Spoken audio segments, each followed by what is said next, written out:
जय परमेश्वर भाइयों, हिंदू मुसलमान अंग्रेज भाइयों को, देवता लोगों को जय परमेश्वर भाइयों, जय परमेश्वर। तो भाइयों, साधन उपदेश महाराज लिखी किताब जगत कहानी पेज नंबर 217 से पढ़ करके भाइयों सुनाते हैं। तो भाइयों, यह किताब साधन उपदेश महाराज के मुलाजिम मुलजी होने के नाते पढ़ करके सभी संसार के लोगों को सुनाते हैं। तो भाइयों, साधन उपदेश महाराज ने यह किताब सब संसार के बच्चे बचने के वास्ते बनाई है। तो भाइयों, हिंदू मुसलमान अंग्रेज साधु संत पंडित फकीर राजा महाराजा और सातों आठों विलायतों के राजा बादशाह व रैयत सबके आगे हाथ जोड़ करके अर्ज करते यह किताब जगत कहानी एक बार जरूर पढ़े और पढ़ करके भाइयों इंसाफ करे। तो भाइयों, साधन उपदेश महाराज ने इस किताब में जो बताया वही पढ़ करके सुनाते। तो भाइयों, साधन उपदेश महाराज ने बताया जमीन माता जीवता जीव है और जमीन माता भाइयों राक्षसी विद्या के पाप से बीमार है और बिल्कुल दुबली हो गई है। जैसे आदमी का शरीर है उसी तरह से जमीन माता का भी शरीर है भाइयों। तो राक्षसी विद्या का पाप पहले जमाने में राजा रावण ने चलाया था, उसी तरह से भाइयों अब भी राक्षसी विद्या का पाप चल रहा है। तो सभी सज्जन लोगों के आगे अर्ज करते यह किताब जगत कहानी जरूर पढ़े और पढ़ करके इंसाफ करे। जय परमेश्वर भाइयों, जय परमेश्वर। वो किताब मुफीद आ मौसुम ब जगत कहानी अज तस्नीफ साधन उपदास मूत वतन मुल्क मारवाड़। यह जगत कहानी जिसको श्री अनूपदास प्रिंटिंग प्रेस छावनी हरणपुरा में छाप के प्रसिद्ध किया। तारीख 17 अप्रैल सन 1909 जा वैशाखवती 12 संवत 1965। जय परमेश्वर भाइयों, पेज नंबर 217। बात को तो बनियों की ही जात के जाने, सो इसका भेद संसार के लोगों को और राजा बादशाहों को बिल्कुल मालूम नहीं है।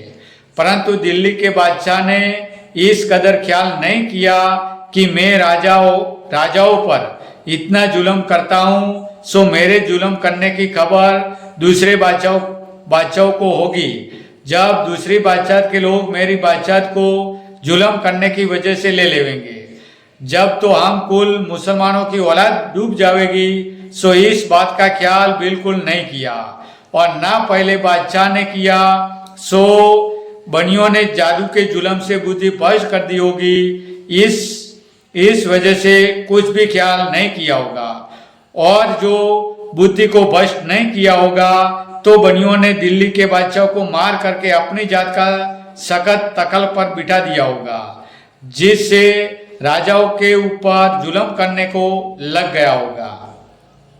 क्योंकि जब बनियों के कुल का तकल पर बादशाह बन के बैठ गया, जब तो राजाओं को और संसार के लोगों को डबोना ही चाहता है। इस वजह से ऐसा प्रेम किया होगा।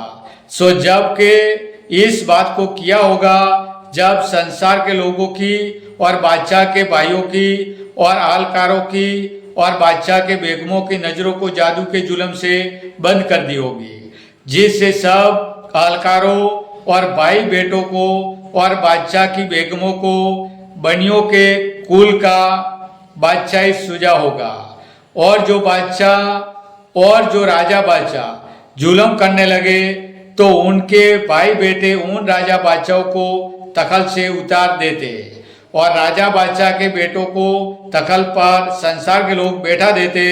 और जो राजा बादशाह के औलाद नहीं हुए तो संसार के लोग उनके भाई बेटों में से बैठा देते, परंतु नेकी के करने वालों को बैठाते हैं। और जो किसी को भी नहीं बैठावे, जब राजा बादशाह खुद जुल्म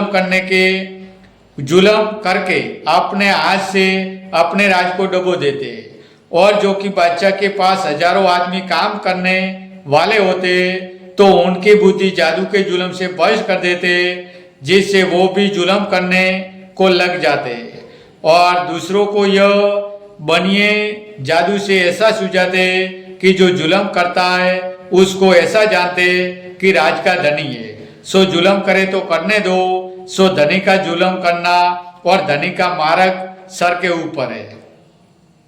और यह कहते जाते कि अब इनका राज जाने वाला, सो राज को जुल्म करके डबो देवेगा।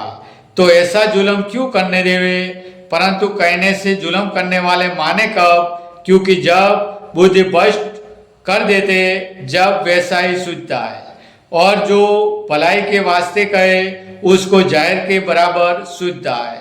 सो इसमें झूठ नहीं है, क्योंकि बनिए राक्षसी पाप से बुद्धि भ्रष्ट कर देते जिससे ऐसा ही सूझता है और दूनी। जय परमेश्वर भाइयों, जय परमेश्वर।